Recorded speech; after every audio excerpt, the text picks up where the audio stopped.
Hello दोस्तों, कैसे हो आप। मैं जानती हूँ आप बड़े खैरियत से होंगे और अच्छी अच्छी कहानी सुन रहे होंगे। चलिए कहानी शुरू करते हैं। नवरात्र व्रत कैसे शुरू हुए। माँ दुर्गा के पावन नवरात्र व्रत पहली बार रखने वाले जातकों को व्रत रखने से पहले माँ दुर्गा के पावन 9 दिन की नवरात्र व्रत कथा अवश्य पता होनी चाहिए। माँ दुर्गा की कृपा आप सभी पर होगी।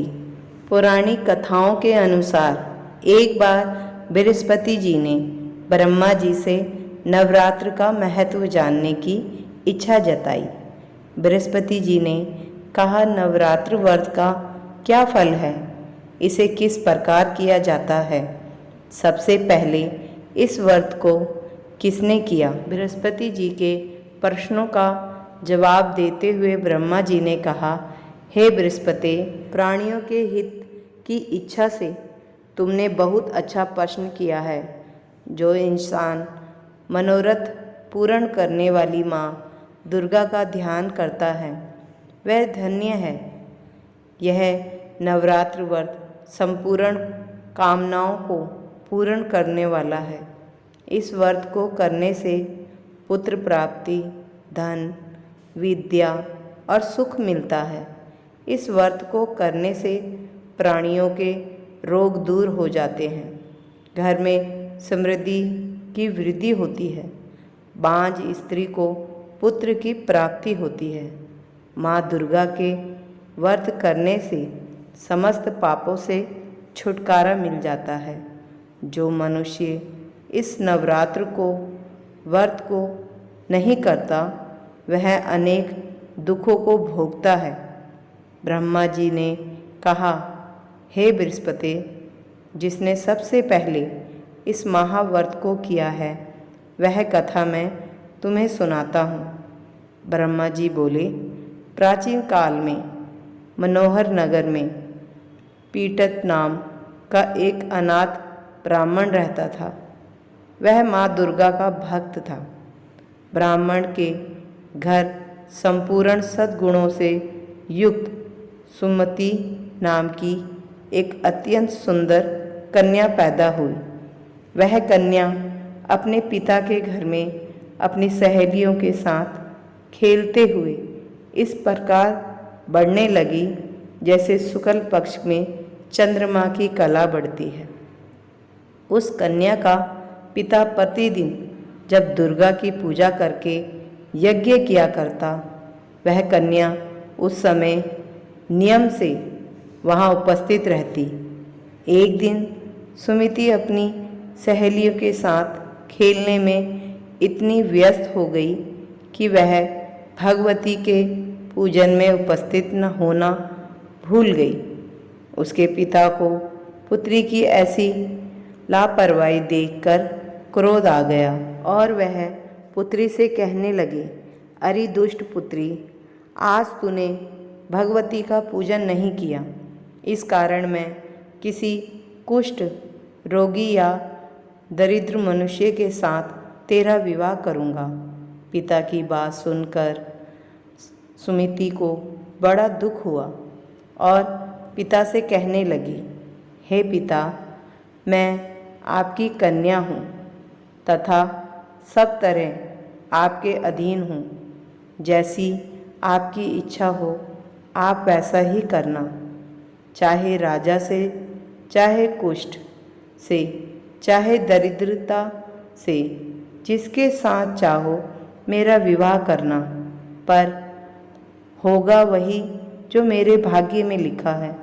क्योंकि कर्म करना मनुष्य के अधीन है, पर फल देना ईश्वर के अधीन है। कन्या के निर्भयता से कहे हुए वचन सुनकर उस ब्राह्मण ने क्रोधित हो अपनी पुत्री का विवाह एक कोढ़ी के साथ कर दिया और अत्यंत क्रोधित हो पुत्री से कहने लगा, हे पुत्री, अब तुम अपने कर्मों का फल भोगो। देखते हैं भाग्य के भरोसे रहकर तुम क्या करती हो। पिता के ऐसे कटु वचन को सुन सुमिति मन में विचार करने लगी। मेरा बड़ा दुर्भाग्य है जो मुझे ऐसा पति मिला। इस तरह अपने दुख का विचार करती हुई सुमिति अपने कोढ़ी पति के साथ वन में चली गई और उस निर्जन वन में सुमिति ने अपने पति के साथ रात बड़े कष्टों से व्यतीत की।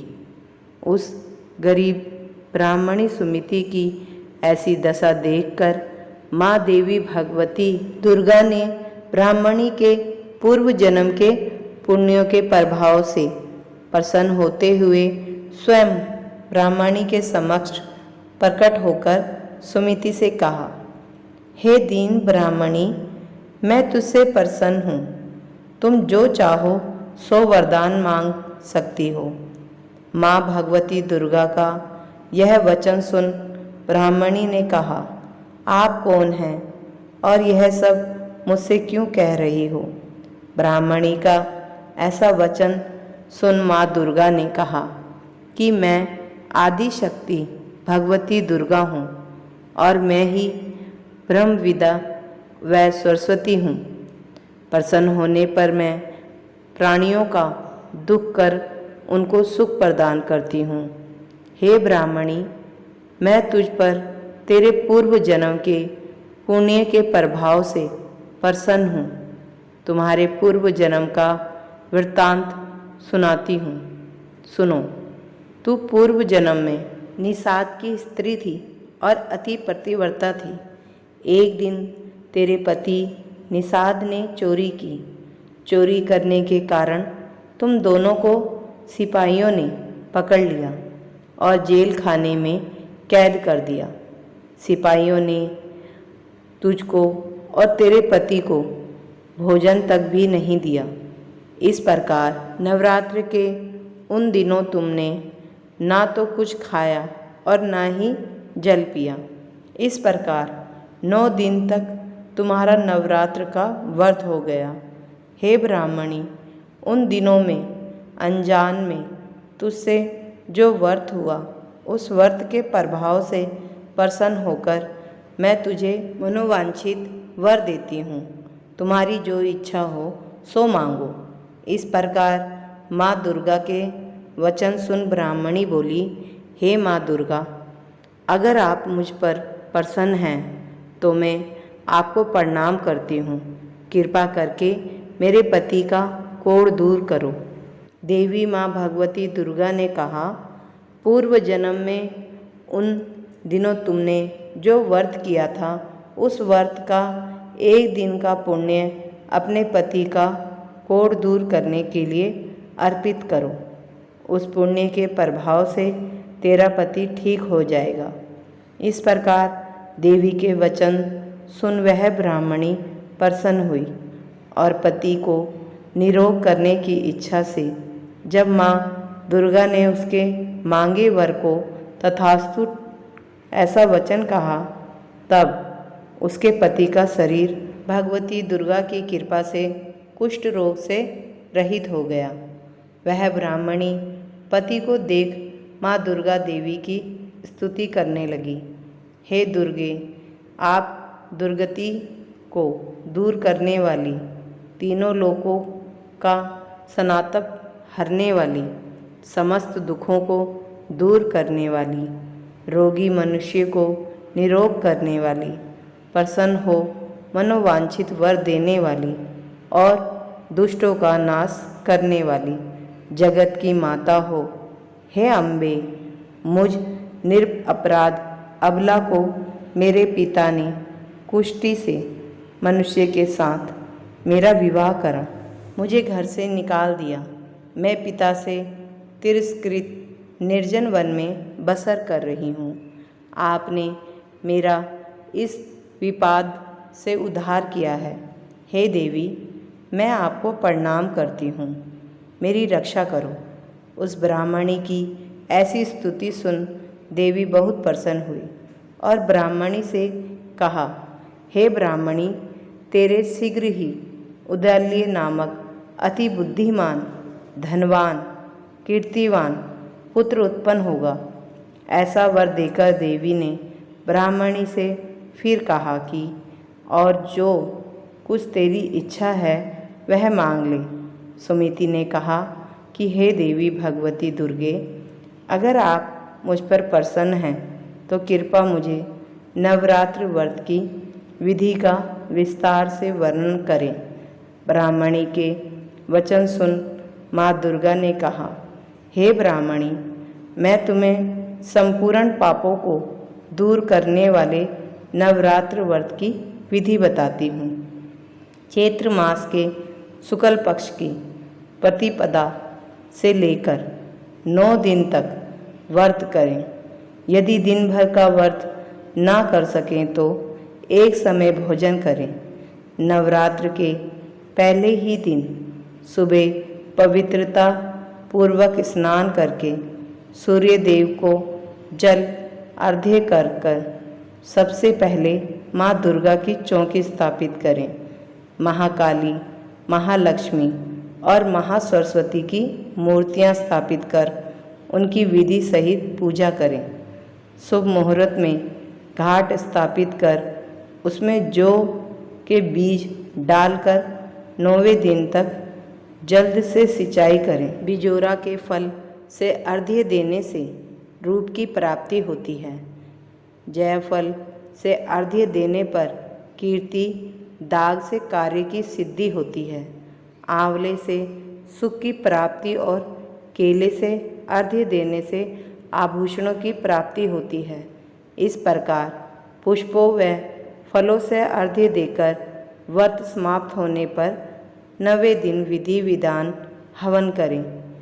अखंड घी, गेहूँ, शहद, जौ, तिल, बिलव, नारियल, दाख और कदम्ब जैसी विभिन्न सामग्रियों से हवन करें। यह सब करने से मनोवांछित फल की प्राप्ति होती है। नवरात्र व्रत करने वाला मनुष्य इस विधि विधान से यज्ञ कर आचार्य, पंडित या ब्राह्मण को अत्यंत नम्रता से साथ प्रणाम करें और यज्ञ की सिद्धि के लिए उसे दक्षिणा दें। इस प्रकार बताई हुई विधि के अनुसार जो व्यक्ति व्रत करता है उसके सब मनोरथ सिद्ध होते हैं। इन 9 दिनों तक जो कुछ दान आदि दिया जाता है उसका करोड़ों गुना फल मिलता है। हे ब्राह्मणी, इस संपूर्ण कामनाओं को पूर्ण करने वाले उत्तम व्रत को तीर्थ, मंदिर अथवा घर में विधि विधान के अनुसार करें। ब्रह्मा जी बृहस्पति जी से बोले, इस प्रकार ब्राह्मणी को नवरात्रि व्रत विधि बताकर देवी दुर्गा अंतर्ध्यान हो गई। जो जातक इस व्रत को भक्ति पूर्वक करता है वह सुख प्राप्त कर अंत में मोक्ष की प्राप्ति करता है। बृहस्पति जी माँ दुर्गा के व्रत से महिमा सुन ब्रह्मा जी से बोले, आपने मुझे नवरात्र व्रत का महत्व और संपूर्ण लोगों का पालन करने वाली माँ दुर्गा के व्रत के बारे में बताकर मुझे धन्य कर दिया। बोलो माँ भगवती दुर्गा की जय।